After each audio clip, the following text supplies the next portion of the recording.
Welcome into the Fantasy Sanctuary for another big board draft. Myself and Tyler back together again after a couple of weeks without a draft for the two of us.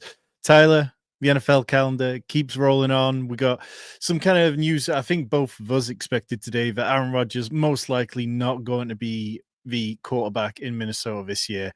How much confidence do you have in JJ McCarthy at the minute? I would say it doesn't matter how much confidence I have. It just comes down to the coaching staff. And right now, he's the only quarterback likely to start. His draft capital as a first round quarterback. I mean, just from a team building perspective, the way that the GM has tried to do things, they have a lot of faith in how KOC runs his offense, how quarterback friendly it is, considering they just rehabilitated Sam Darnold to a career best year. They feel very confident they can plop anybody in. Nick Mullins, doing just fine.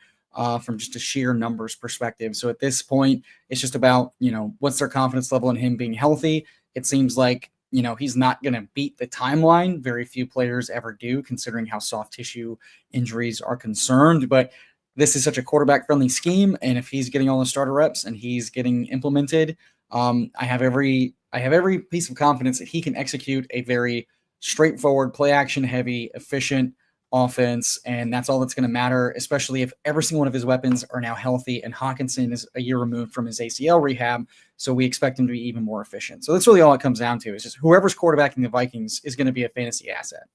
Yeah, absolutely. I'm with you on that. And I feel like he's somebody that now I have a bit more confidence in drafting him. If you've spotted, we're jumping straight into a draft tonight, drafting him the big board, $10, 59% full currently. Seems to be kind of lulling a little bit with people waiting for the next wave of news. Plenty of friends and family in here with us. We're picking up 104. Tyler, how many little boards and big boards are you up to? I think we're probably we're probably closing in on 150. Good work, man. Good work indeed. I told myself I wasn't going to do as many, and then I can't stop drafting. I mean, hey, when in Rome. Yeah, I need to start getting more active in the drafters streets. I've only done a couple so far, but I will be doing that, and I might even start some solo drafters streams up in the next week or two. Get myself back in there and start feeling my way through the ADP a bit more. We've got one pick before us, and then it is kind of this running back tier of Saquon, Bijan, and Jahmyr Gibbs. Have you been leaning one way or the other out of these guys massively? I mean, I guess this is going to continue to be our 30% Saquon here as often as he's falling to, What could possibly go wrong? Not a damn thing, Tom. I mean, at the end of the day, like it's still a favorite to be a top 5 scoring offense, and the workload he's getting is good. And you can make the argument the defense is worse than last year. Kenneth Gainwell's gone. Could we really see even more from Saquon Barkley? I don't really believe that, but I think I do like saying that. It's a little bit of copium for the fact that we keep getting Saquon falling to us. And I just look, we faded Saquon last year, and I'm guessing the vast majority of the excellent people in the chat with us tonight also faded him to a decent clip. And he's somebody that if I end up at 8 to 10%, I'm not going to worry about it. And if it burns me, it burns me. Sometimes you've just got to adjust. And if you're on the wrong side of a coin, you're on the wrong side of a coin. I mean, there's also something to be said about all the running backs have kind of risen up, and wide receivers continue to be aggressive. And both of those things are somehow still true through 4 rounds. And so it's just, as things stand now, there's still plenty of cheap rookies and vets that I like to target late, and fewer and fewer running backs, with all of the fun rookies that were fun to take, before the combine, now becoming more expensive and more popular to go randomly, in the 130s, 40s, 50s, including some of the vet. Like I like taking, we like taking shots on guys like Jordan Mason with the trade rumors coming out of the combine. Now he is rocketing up to, I think his ADP is like 175 now, but he's regularly going in the 90s, 110s, 120s. So it's becoming a lot harder to hit the running back targets I want, at that tier 4, 5, 6. And the receivers continue to still be plentiful, with those guys not moving up nearly as much. Even the Knoll and Royals and Higgins kinds of guys, I can click in 150, 160, 170 and feel very fine with. So I think that makes it even easier for me to click guys like Saquon and Bijan and Gibbs in the first round, simply because from a construction standpoint, I feel like I can fill out the types of guys I want to attack and add to my roster for upside, especially just with potential sheer draft capital. And Yeah. it feels like there's more openings for receivers than there are for running backs. I think running backs are going to get drafted a lot, but how many starting guys day one are there going to be? Have you seen Ted McMillan going any higher after he did run his 40? There was a lot of concern that he wouldn't run a 40. Everybody was projecting him to be slow, kind of comping him to the fact that Mike Evans ran into 4.5s, Puka Nacua ran into 4.5s, but the vast majority of guys are just not running that slow and being top end wide receivers. Have you seen him creeping up over the last couple of days? Not really, because I think he kind of dipped in rankings, it appears, and thus his ADP dropped. He's kind of fluctuated 10 spots up and down with just lazy news days. There was also multiple reported times. So Yeah. I mean, at the end of the day, I don't think it really changes anything except for he's not an awful athlete, which I don't think anybody was worried about. It was just that's the other combine overblow is like, oh my God, he didn't work out, so he must be just a dog shit athlete. It's like, no, he's got more to lose from the combine than he does to gain, and a month or more time on his sleep schedule is not the worst thing in the world. Yeah. Right. We going double RB out the gate. So do you want to go with somebody like JSN, Tyreek Hill, Terry McLaurin? I I'm kind kind of of quite. don't mind T here. I do think we're probably gonna live to get a running back on the wrap that we like. So Jason or T, I think the cup thing has got me a little weird with JSN. T feels like a more straightforward bet from volume and efficiency. I'm fine with T. Like for me, it's still quite close between them, and I think it's more that I do expect JSN to get more vertical looks because of this. I think that Cup's going to get some of the low A dot stuff, and JSN is going to get some of the more downfield stuff, which we know Sam Darnold can do.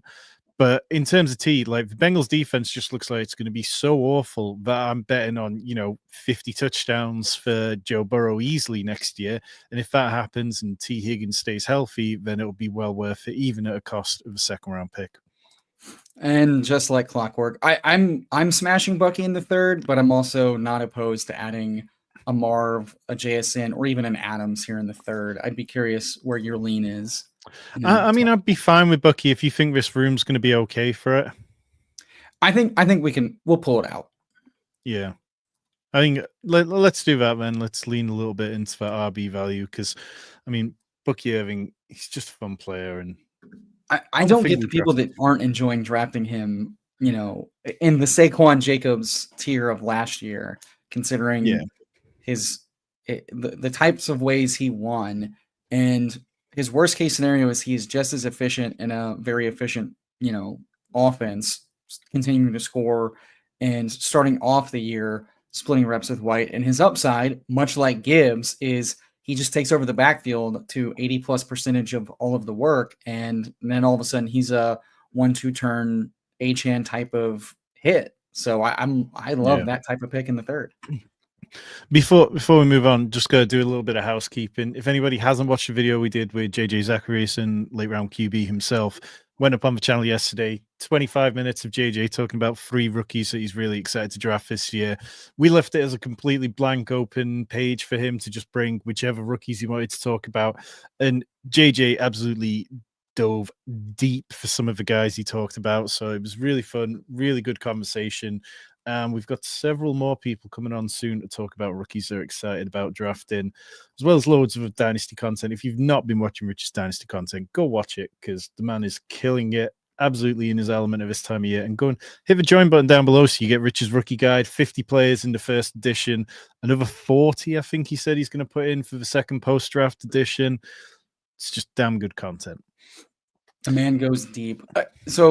We were kind of looking at JSN. We kind of talked about JSN versus Adams. I'm curious to talk to you about this because we kind of talked about it. I'm a little worried the Seahawks could be a really rough offense just with how the pieces schematically are going to work. Because at its core, what it looks like right now is they're going to try to run that like 2 wide receiver, play action, vertical shot offense with Kupp and JSN, who both, from a metric standpoint, the last 2 seasons have operated better as slot guys, and the O-line is very sketchy. So to me, I like JSN. I liked JSN post Metcalf from they're going to add someone, but hopefully it's not. Hopefully he can just soak up all the targets. Cup can be fed targets, and I'm also just worried that like it's just not a very efficient offense. And I don't have that concern with some of these other like for Adams. I feel very comfortable with him in the third round because Yeah, yeah. it's such a good fit. And I like the comparisons to A-Rob as if they were coming off of even remotely similar seasons. Adams caring versus not caring last year was very apparent in his play. And the fact that he's going to get the most efficient, like we were worried about how Cup and Jason are going to be using this offense. McVay's going to motion Puka and Adams, and healthy they should eat. So I mean, from a best ball perspective, um, I'm having a hard time not just loading up on that type of bet from a half point touchdown nuke ceiling. Well, and that's where Devontae Adams, I think, is really going to smash because you look at Puka Nacua, and for everything he's done incredibly over the last 2 seasons, you're talking 9 touchdowns in the regular season. I might be counting playoffs as well. I can't remember, but 6 touchdowns in his rookie year and then 3 this year. He is not somebody who consistently has gotten into the end zone. And of course, betting on touchdown production year to year is incredibly difficult. But I just think you look at Devontae Adams and how good he can be in the red zone, even at this age. And I'm completely in on him having 7, 8 touchdowns. And just even that alone on top of average receiving volume is going to make him very worthwhile. So yeah, I'm right there with you on Adams when I wasn't particularly last year because the Raiders were just such a bad team. We're back on the clock in a second. Saquon, Bucky, T. Higgins. Feels like it's got to be a wide receiver to me. Rashee Rice and Rome Odunze in the queue. I don't really have a strong lean to either of them. Obviously, both got the downside. Maybe Rome Odunze slightly because he's healthy. What are you saying, Tyler? I'm thinking Rashi just with some of the health news, but if you want to jump down to Addison, Sutton, Olave, or Godwin, I'm not going to fight you on it. I think it's a very flat tier. Well, go on. Take Rashee then if you feel good about it. I must have missed it. What's the latest on Rashee Rice? So the fantasy docs that we love, support, cherish, and hold in high esteem here in this household, we're very impressed with his workout video, seemingly ahead of where they expected him to be at this point. Which from my concern was always a health concern, multi-ligament injury of that type, that timeline. If he's ahead of schedule where they thought the pessimistic or median is, but like on schedule from an optimistic standpoint, then I have less concerns about once he gets into the system, whether that's return from injury or whether that's return from a 4 to 6 game suspension, which from the rumors last year was the max it was going to hit. Then I have every reason to believe that the production dip that could have been really bad is going to now be mild to moderate for a few games before he can. And he was putting up second round 1-2 turn type of production. Yeah, I mean, you go back and look on points per game in full PPR, and he was only behind Jamar Chase. And obviously, it's a small sample before Patrick Mahomes headbutted his knee. But yeah, I'm good with it. I hadn't seen that latest stuff from the Twitter doctors, but I just think that the range of outcomes on any player in the top 5 rounds is probably right there with Rashee Rice because of the suspension risk and all that. But Rome Odunze makes it back around to us. I'd be fine with him here. I don't really have a strong take on him over Courtland Sutton. I think Courtland Sutton can ascend to the next level. Are you against Rome Odunze here? No, I think we're just getting Rice was going around this range for the last few weeks. Getting both is nice. You're paying a price. You're getting no discount on him not being Rome, that is, not being that good, and just pattern matching to JMO, or not JMO, sorry. Well, sort of JMO is in breaking out on a good offense with Ben Johnson, but pattern matching the JSN without Shane Waldron and all that. With Keenan Allen not returning to Chicago, it does become a cleaner bet with the Bears kind of adding to the line, addressing those issues, and now being rumored to adding running back or O-line in the first round. So just from a clean setup standpoint, it does look like it's Rome, it's Ben Johnson, and in best ball, the upside of those guys hitting an 85 plus percentile with a 4th, 5th round price that's fine to me, especially because from the broken play standpoint, it did seem like Caleb was finding Rome as his broken play guy. And I don't expect that part of his game to go away entirely, but I do expect that in the upper percentile, those plays are less frequent, but those still benefit Rome more than they do more from that like granular time frame. But I want to buy in on young players who have decent peripherals. I would have liked a much cleaner, like, oh my God, look how efficient he was. But I don't want to rule out like Shane Waldron and the previous staff were just running such a mess, and that Yep. you can't really And there was encapsulate that for upside.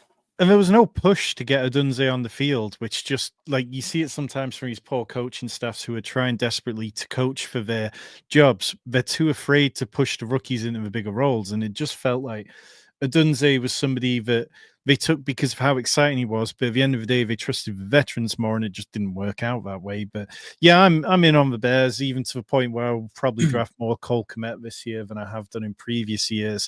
Not expecting him to be Sam Laporta, but if they don't add another tight end with decent draft capital, then Cole Kmet's a decent enough player that I think we could see some usable weeks or some more consistent weeks out of him than we've had in recent years. One of the guys who tends to be picked in a lot of our drafts by us is James Conner. Are we bypassing here to keep going with the wide receivers? I think we do that, and because I think Connor and Judkins are pretty similar here. Tracy usually falls, Najee and those guys. Connor goes, so receiver here feels good. I think Ridley or Myers stand out as very clean bets. Calvin Ridley's having such a quiet offseason. Like nobody's talking about him, nobody's hyping him up, nobody's, talking up the fact that Will Levis was dog shit.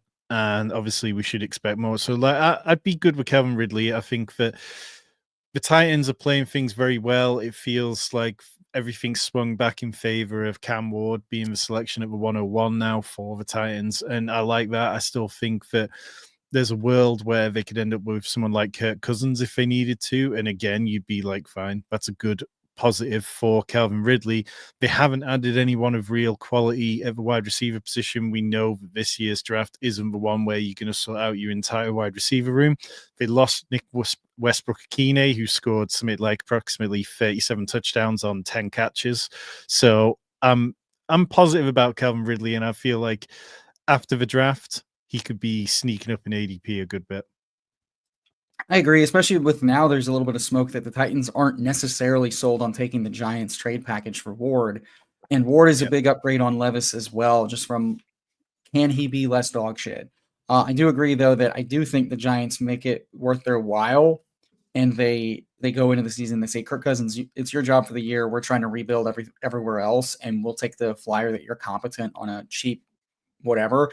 And then there's a chance that they win the Rodgers or Russ sweepstakes, but that still feeds Ridley very well from a projectable standpoint, which is a fine place to find yourself at this point in the season, considering all the holes they have to fill. Yeah, so better come back on the clock. 2 rookie wide receivers in Luther Burden, Emeka Egbuka, and then Matthew Golden, who, like it or not, is still creeping all the way up in mock drafts. Which one have you been leaning towards the most lately, Tyler? I've been slamming Egbuka simply because he's been really efficient. He's really good, and his profile scares me the least, as well as his mock draft profile. I'm good with that then. Yeah, I mean, I think Egbuka, when I was putting together some of video highlights for one of Rich's videos where they were talking about him, he just does seem like the kind of player who it's going to be hard for him to miss. And, reading Rich's rookie preview of him as well, he talked about how much of a smooth operator he is. And I think that that's always something which stands out a lot to me with rookies. If you can be smooth and if you can get out there and just be smooth, quarterbacks tend to find a lot of faith in you quite early on, and hopefully it works out for him. So yeah, I'm good with that. I feel like this team, we definitely dug ourselves out of the RB hole. His game seems to fit with what modern offenses do really well from day one, especially with day one rookies. And then there's other two things. The smoke I'm hearing from the insiders are that Luther Burden, because he's so he's not just polarizing in the analytics community, he's polarizing in the NFL community, and there's more and more smoke from all of the draft heads we have and the insiders that I tend to follow that he's more likely to fall out of the first round than he is to go, whereas Golden and Egbuka continue to stay mock drafted in the first round. So playing just mock draft who's going to rise based on draft capital alone, it's Egbuka and Golden over me. For me, I like to try to mix Egbuka and Golden. I think I like Egbuka's profile a little bit better. But I mean, Golden could be the same thing as Worthy, where we're docking him way too much for the dog shit quarterback play he was getting. That said, and with that segue, this is how good of a professional I am. The thing with Rice and Worthy is, did Worthy really break out? He didn't. He didn't. Without the Super Bowl 2 touchdowns in the last quarter, he looks very meh to fine. In fact, if you watch game by game, his last 7 weeks, it felt very Mecole Hardman-esque with how they were trying to get him the ball and utilize him. And with Rice, that wasn't the case. It was very apparent how he was earning targets and crushing with that.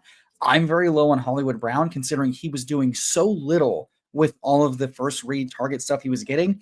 They were giving him the ball. They were making routes for him to win, and he was doing nothing with it. And it was just a collarbone injury. It's not a lower body injury. So I didn't expect him to have a production dip from an efficiency standpoint. So in a 1-year deal, not that much money. So it's obviously they were utilizing him to open up the offense, but it wasn't, or not open up the operate kind of in that middle of the field Travis Kelce thing. Only one player right now in those stables has commanded targets and made teams pay for it and done a lot with it. Juju did a lot less than Rice did in that role. Hollywood and Worthy haven't done as much from target earning and efficiency. And Kelce is there, but he's falling off. So to me, Rice goes back into operating as like the Kelce engine, and Worthy and Hollywood are ancillary pieces that work around that, not at the expense of it, with the way I'm making the bet. Yeah, I don't feel quite as strongly about you. I do think that Worthy will be the volume play. Sorry, Rice will be the volume play. Worthy, when you look back across the fantasy season, exclude the playoffs, 6 games over 16 PPR points. Weeks 10 to 17, he was the wide receiver 29 in half PPR points. So it wasn't incredible, but I think they kind of worked out the deep ball wasn't necessarily something that was there, and they worked around it to make sure that he was a big part of the game plans when they needed him to be, because Travis Kelce was just so cooked.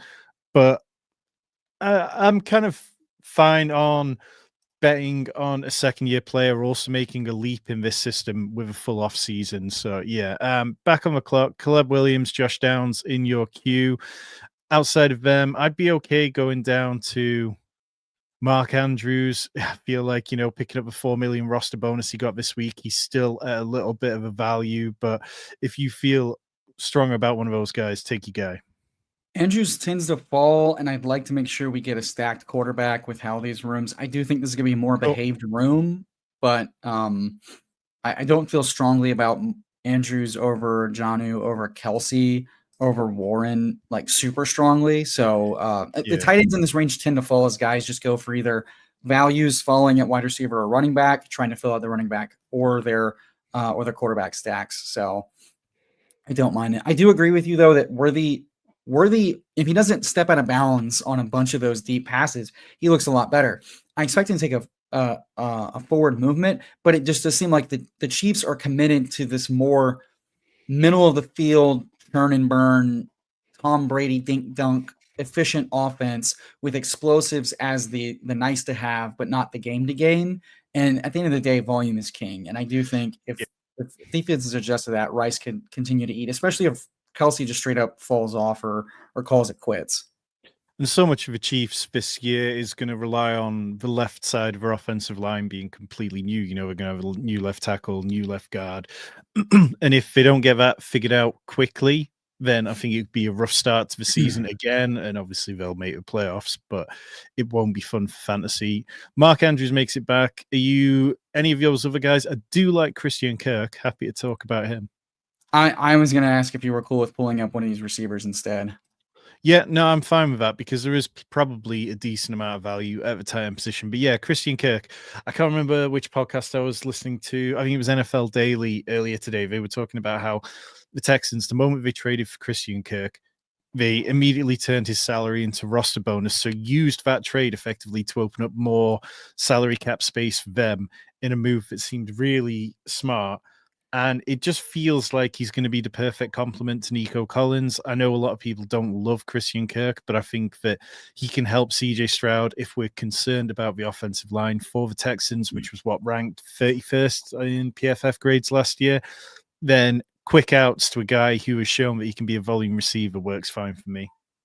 Especially for an offense that, I sadly watched a lot of this offense, and they kind of lacked down to down consistency on dudes getting open, the line blocking, and then dudes catching.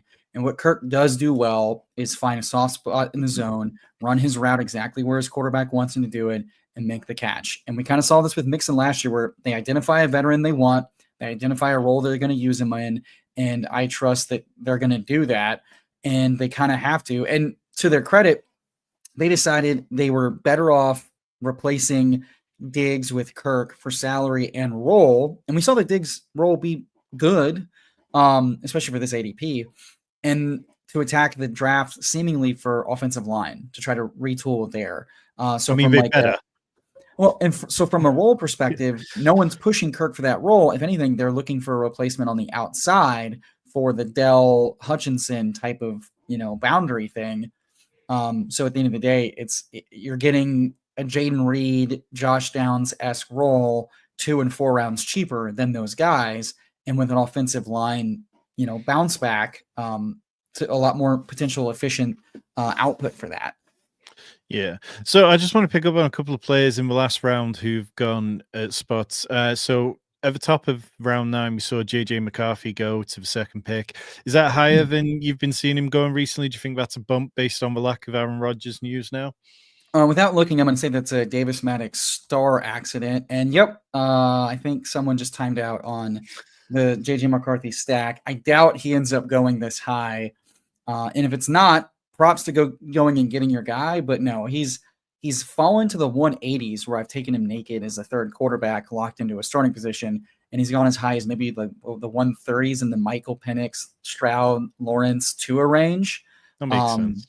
So I have a sneaking suspicion that was just a timeout. Yeah.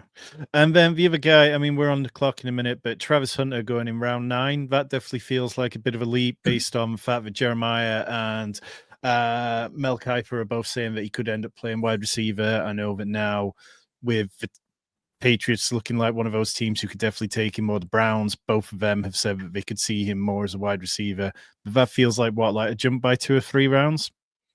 Yeah, I mean, I think he got as high as this point before falling back down. So I think this is probably where he lives for a little bit. I kind of like Tucker Kraft here as our first tight end.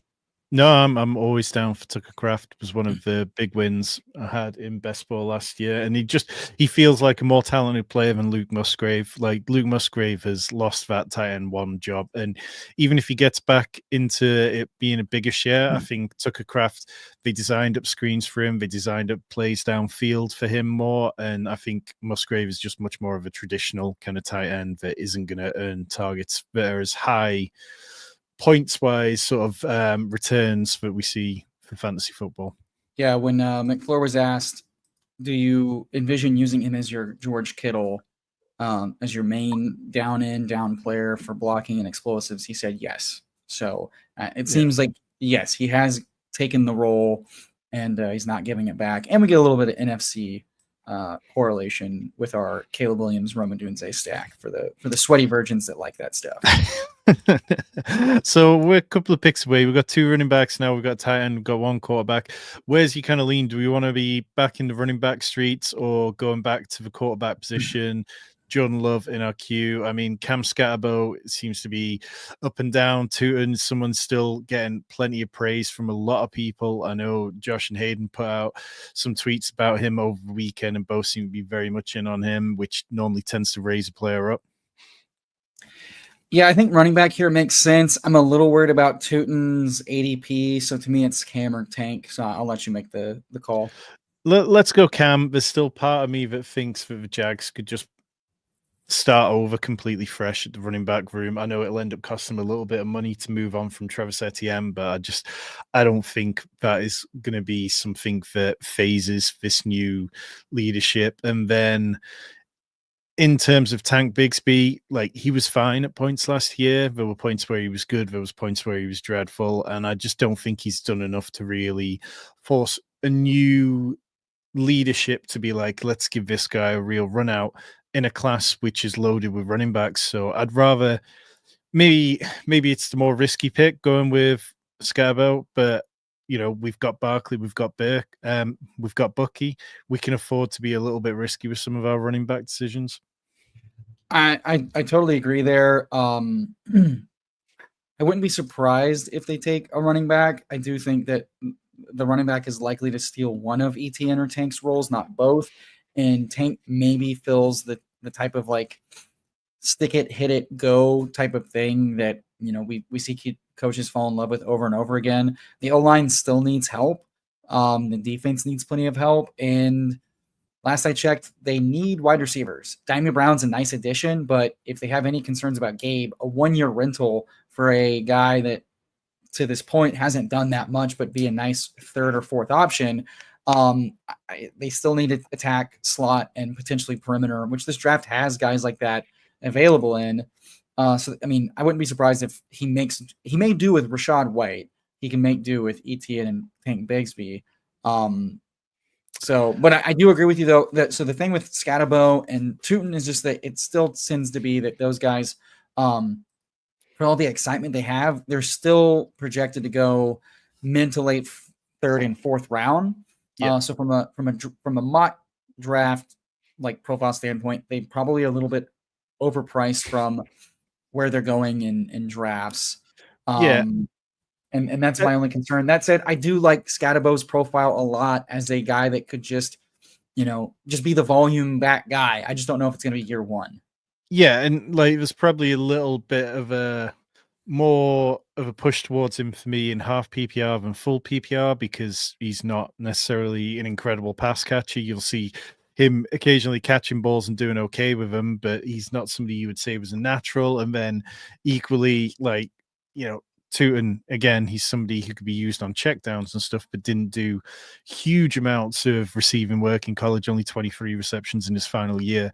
So neither of those guys would I possibly be taking in full PPR quite this high up unless I had to. But I think in half PPR, we're looking for touchdowns. We're looking for spike weeks. If you want a Bucky or Saquon fails, then I'm okay chasing that.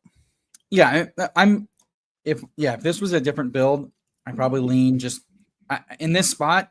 This is the dead zone. These 2 rounds where if I don't need one of the quarterbacks, I really struggle to see who I want given how ADP shifts, and I'll just straight up go down to the next round and get a Benson, a White, or whatever, and figure it out. Because I think those guys' ADPs are wrong, and I don't think swapping the guys is going to matter 20 picks at this point in the draft. Yeah, so since our last pick, 5 quarterbacks have gone off the board. Tua is kind of the top one by ADP. I'd be fine with Tua. I think, Ben on a bit of a bounce back, and then it's down to like Bryce Young, Anthony Richardson, Cam Ward. I don't love him unstacked. Yeah, that's what I was going to say. We could reverse some it with Nick Westbrook-Akine, but is there a better plan you've got for the quarterback position, and we'll just make it work? I think we can push him around a running back here as our 4th guy. I see 3 and 2 quarterbacks, so I think we're going to have our choice of quarterback coming back around, whether that's Bryce or Cam. Yep. And then I feel confident we can make it work with rookies and cheap vets, especially with some of these phantom outs too, guys. Yeah. Well, I think I'm not going to say it. I don't think our guy Amiga's going to do it, but the 3 QB team, I'm still wary. But 3 QB with a Burrow, like price wise, it'd be pretty pricey in my mind, to do that, and especially when guys like this, like the mid tier guys in half PPR are still very fine. I prefer Benson to White, given we took Bucky, so I felt like given his role and his coach speak and his contingent upside, especially with how efficient that Drew Petzing run game is, and he ended up really figuring it out in the back half of last year. He's been someone I'm trying to pack my bags on as I was avoiding him early in the draft before we got confirmation on his role. So 1 pick away, team before is 3 QB, 3 RB, they take Dallas Goedert. Let's take Cam Ward for like the potential Calvin Ridley stack. Like, Yep. if the Titans stay where they are, we've already talked about the fact that I'm quite high on Calvin Ridley for this year. I think that's fun. So with Caleb and Cam Ward, I mean, we're still going to be wanting 3 QB, right? You wouldn't push this as a 2 QB build at all, would you, in these 20-round drafts? Probably not. But here, I think Cam Ward's fantasy upside is like mega underrated, given that his rushing floor is much higher than people understand. And if Caleb hits a, you know, Justin Herbert with a competent offense type of thing, with considering he's also got an underrated rushing floor. I think there are times where, and I will have teams where I try to push it with a thin 2 QB build with our double anchor running back start. I think it's more feasible than not, but I do agree that in a 20-round draft, if I have a solid starter that gives me even one big week for advance rate, but also in the playoffs. Playoffs is where I like having 3 quarterbacks just from the standpoint of having 3 outs to an advancing type of score at the most important position, because quarterback does score the most and it's a onesie position. So from a construction standpoint, I still like a 3rd quarterback, but I'm not going to force it if the room gets super hungry and it's a guy that's not likely to start in the playoffs, a Rodgers, a Wilson, a Daniel Jones. But I think we'll get a 3rd that we feel comfortable about. Yeah, and I'm okay even pushing at this point and just saying that you're getting a guy who maybe gives you some zeros, but also has some upside. It seems like there's so much still unsettled with the quarterback position. You've got guys like Carson Wentz being talked about as potentially the bridge quarterback in Cleveland, which, as a fan of the Ravens, I'm all into that. I think that would be fantastic to see. Are you telling me Kenny Pickett wasn't the answer? Well, maybe. Yeah, Kenny Pickett's journey is honestly pretty. It's pretty funny, and it's also pretty depressing. It's just so funny that this is where we're at. We've got Kenny Pickett now going back to the AFC North after winning a Super Bowl and kneeling down at the end of that game. And he has to be the reminder to everybody of why you shouldn't reach for a quarterback in a below average quarterback class. And it still feels like we're going to see that. I mean, that said, I thought that Sean Payton was reaching on Bo Nix last year, and I thought that Michael Penix was somebody who didn't deserve to be that high. So what do I know? But Kenny Pickett was one that everyone was right about. I think it goes to show, though, that if you're going to do that, you're better off taking a shot on a guy who's got some physical traits to elevate himself. And for all of his, old warts, Bo had a live arm and live legs. Kenny Pickett had really neither of those. And that's what worries me about Sanders, is that physically he comps like a Teddy Bridgewater, no elite physical traits, and someone that took a lot of sacks in college. So it's like, I think you're better off going for a Dart or a Ward, which is physical traits, because we see those guys work out more often than not when in a doubt. All that to say, Ferguson with the 20-pick slide solves our tight end woes. Yep. Yeah, I'm good with that. I like Jake Ferguson enough. I don't think, he's not going to turn into the player that some people hoped in terms of volume, but in terms of scoring touchdowns, they do seem to like to go to him around the red zone in particular. Yeah, just to return to the Ward thing, like his whole thing is he is fine tucking and running. And for fantasy, that is a boon. There's the reasons why we continue taking Daniel Jones, and a guy that put up 30-point games regularly, because he can just run for 40, 60-yard touchdowns. And those are the guys I want to have on my fantasy seasons more than not, versus the statue quarterbacks, because they have the best odds of beating their ADP straight up, and they have the best odds of advancing me over the other guys in the playoff weeks, especially unstacked, and we see that quite frequently, which is why I like those shots. But it's also, he is going to go first overall, which means he is starting day one almost assuredly, given whether it's going to be Titans, Browns, or Giants.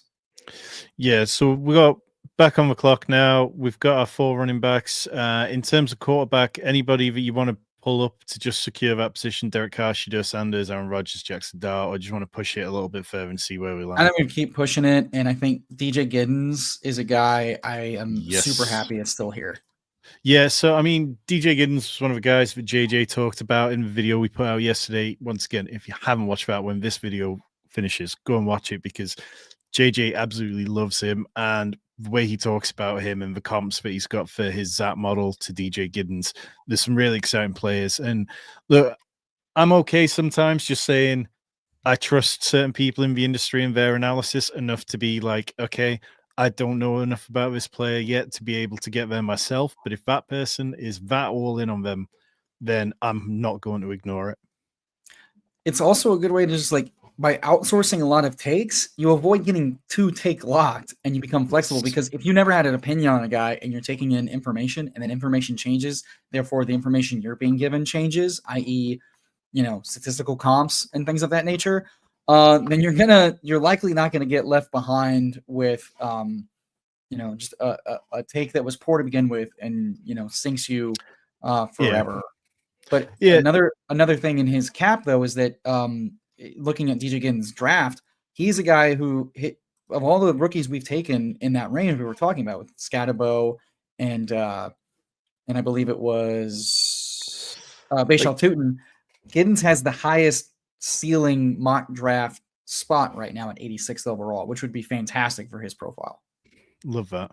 Just going back to Cam Ward as well, one of the point that makes me optimistic about him if he lands in Tennessee is they've invested plenty in their offensive line. They've got Bill Callahan, who we know is excellent at coaching up the offensive line. It didn't look great last year, but part of that could have just been the Will Levis effect. We know that he was very mistake prone as well.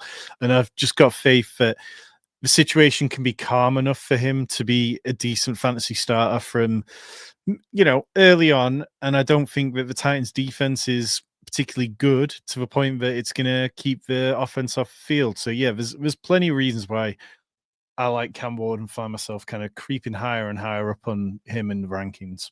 Well, and if he goes to the Browns, he immediately is put into a QB friendly system where we've seen multiple guys not named redacted do very well with the weapons and the line and the offensive system in place. And then on top of that, if he goes to the Giants, he goes to a team that already figured out how to use a mobile guy with a deep arm, spotty accuracy with Malik Neighbors at minimum. So it just feels like there's no bad landing spot, especially for a guy who has athleticism. Yeah, so Barbie back on the clock, Amari Cooper, Isaiah Bond, Josh Palmer, it's all kind of much of a muchness of that position, but we do need a couple more wide receivers. At quarterback, Aaron Rodgers, Jackson Dart, Russell Wilson.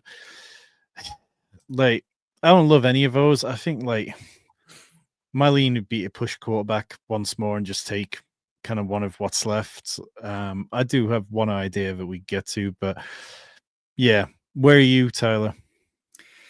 I think a rookie makes sense unless you want a piece of Palmer. No, I'm fine with that. Yeah, I'd be good with Restrepo. I think there's an obvious path to him failing in the NFL. I don't love him, but at ADP, it's like yeah, I need someone to outdo their ADP very well, and I don't have high confidence in most of these guys to do that. Yeah, so and I think when you look at what he does, he could be a player who could be high volume in the right offense, and he could be a player who gets schemed off the field at times. But I think he does enough that if he lands with the right team, with the right coaching, that they could really like him. He seems to be a high character guy from what a lot of people are saying about him. So yeah, at this point in the draft where we're taking shots, I don't mind it. His size does him well as well. If he's going to be blocking and he's going to be a big body in the red zone, that just keeps him on the field. Yeah, I'm good. All right, you had an idea, so free reign. Well, I'm going to say, would you prefer to take Aaron Rodgers or Kirk Cousins? Jesus, it seems like Rodgers has a better market for either Pittsburgh or the Giants. And he's just being delayed. So I think Rodgers.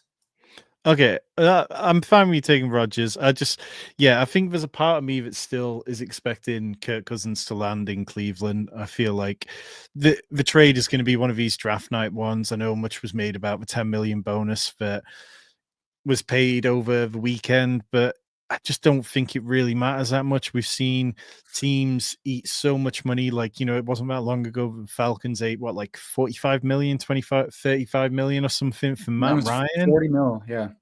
So I'm My, not concerned about 10 million when there's so many teams who don't even know what to do with the cap space they've got. So yeah, I still think Kirk Cousins is going to end up starting a majority of the year, and I think that he's going to be better than he was last year. I agree with all your points. I think where I'm a little worried is that Rogers' market, even if it's fake, has been decently robust. And Surprisingly robust. there are teams that are, and so from teams are very, what have you done for me lately? And they saw Rogers put on a clinic late with his guys, and they saw Kirk Cousins fade and get benched.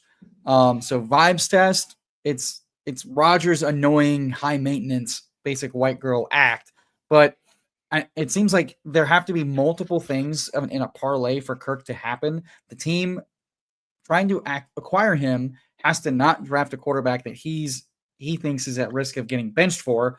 He has to waive his no trade clause, and Atlanta has to say, you're giving us enough that we're willing to part with a quarterback where they've spent a whole year and a half now telling us we value having answers at every position of importance with depth and competence and quality. And they haven't done anything for the backup quarterback to assuage that if they move on from Kirk. So my concern is that's 3 or 4 dominoes that have to hit for Kirk to actually make it out of Atlanta and hit lineups and stay in lineups. Whereas Rodgers just has to like stop being a diva and sign with a team. And that seems much more straightforward at this point in the draft season than it does work. No, I think you make excellent points. I think there's also just as likely chance that Aaron Rodgers does retire. He looks around and he goes, am I really going to be throwing contested catches to DK Metcalf and George Pickens in freezing cold weather in December and looking good? No. Am I really going to want to go play for the Giants? No. And just decides to retire. So, yeah, I definitely think that there's a fair range of outcomes where Rodgers is more valuable. And Kirk Cousins is somebody that I've got my opinions on what's going to happen, but I think there'll be plenty of time to get exposure to Kirk Cousins if it does happen. Back on the clock, Tyler Higbee, the player that you've started straight away. I'm fine with that, unless you want to go Chigakonkwo for the Tennessee stack. I'm worried that Chig in this tight end class could get easily replaced with a do-it-all guy, and it seems Higbee's locked somebody into a who's role. their guy as well. Exactly. Well, there's a bunch of tweeners like Chig in this class, and there's also a bunch of like, hey, he can do it all, but he's not flashy. And we see those guys get drafted all the time. I think Chig is safe until he's not, and I don't want to be heavy on a guy who could get an insta replaced by a day 3, day 4 tight end. Can I running back? Yeah, I think a 6-8 build is here. Can I sell you on Jarquez Hunter? Yes, you can indeed. Again, one of the guys who JJ talked about on the video yesterday, and he's just, he's fast, he's fun, he's one of those guys who can change a game in an instant. And when we get down to round 19 in a best ball draft, I'm all about that kind of, you can change a game in an instant. And maybe he starts off slow because he will have to earn and roll. But yeah, I think there's so much fun to be had with him. And now we'll just have to call this the JJ draft. I mean, if and shout out to Cody from Off the Schneid, who shouted out Jarquez Hunter as his guy a few weeks back when I guest starred on his streams. Nice. And so the film guy saying, hey, I really like this guy. And then the analyst guy saying, hey, this is a nice sleeper profile. Well, baby, sign me up. When those two are making sweet love and telling me that a cool ass name is a fun guy to add.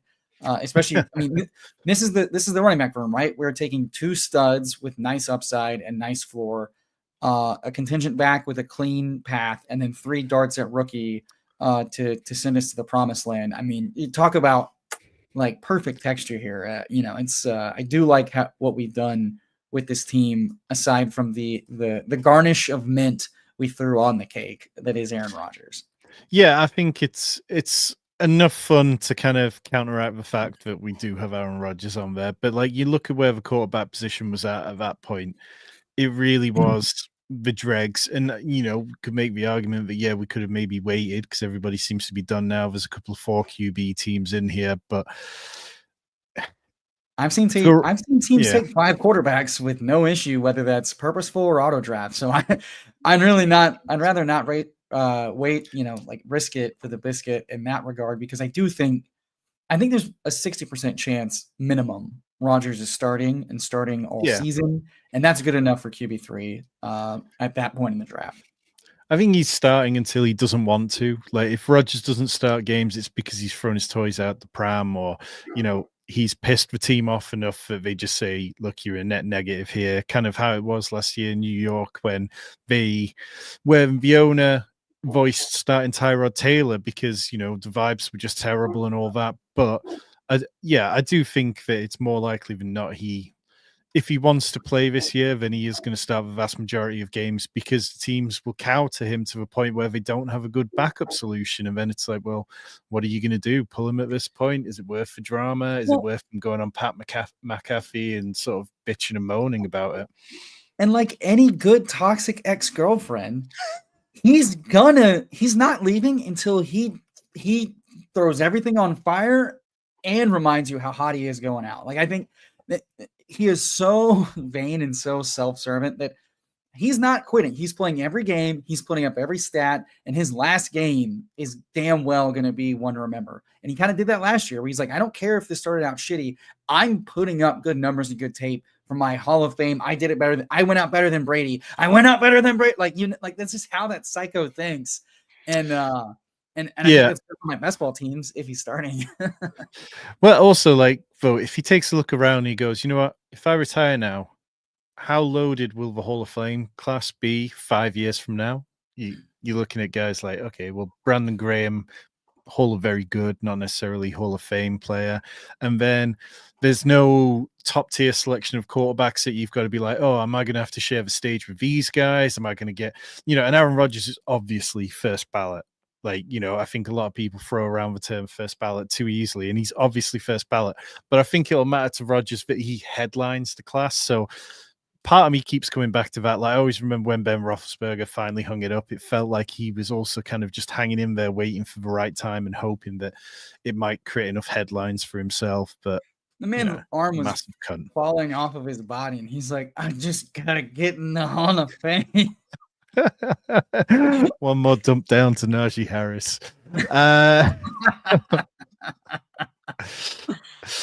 Look, I mean, this area of the draft, you know it better than me at the minute, and what's there and what is fun. I'll let you take your shot on this one. Last time I was on a draft for you, I think I convinced you into Jalen Polk, maybe, or maybe that was a couple before. You did, yeah. We're not going back to that today. I think Vele stands out as an underscored year 2 guy. I believe JJ's model was in on him, despite him being a 26-year-old rookie. He beat out Franklin in camp. He's more of a PPR play.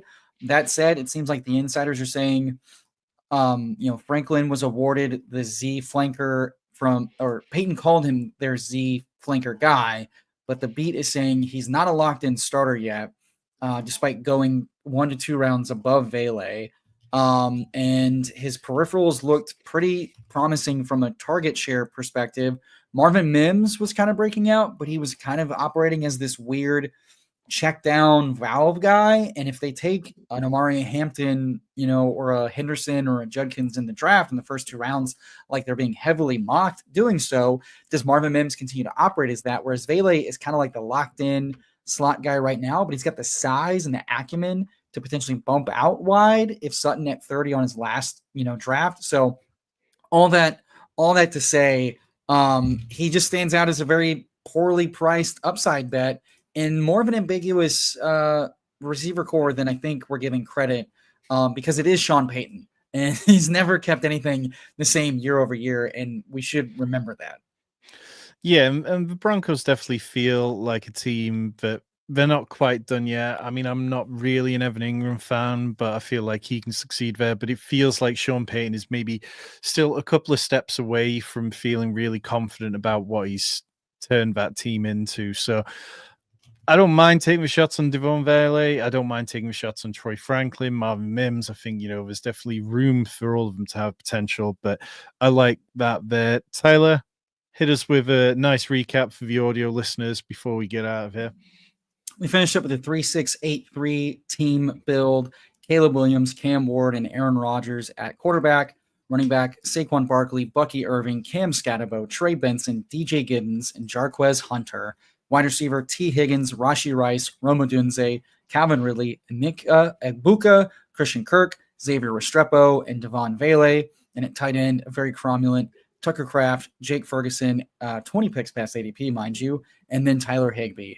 So we just guys that have jobs, guys with upside, guys with nice floors, and rookies with tantalizing black box potential. What more could you ask for, Tom? What more could you ask for, indeed? And, look, there's not much more needs to be said.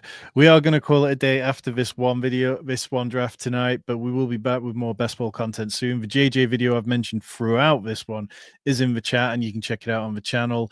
Myself and Tyler will be back on Monday, most likely. Probably start up some solo drafts soon, as well as Tyler dipping in and out with more Underdog content as and when he can do it. And of course, Rich's got Dynasty content coming out of his ears. There will be player profiles for 40 different players coming your way over the next 5 weeks. Appreciate everyone hanging out tonight, and we'll catch you all soon.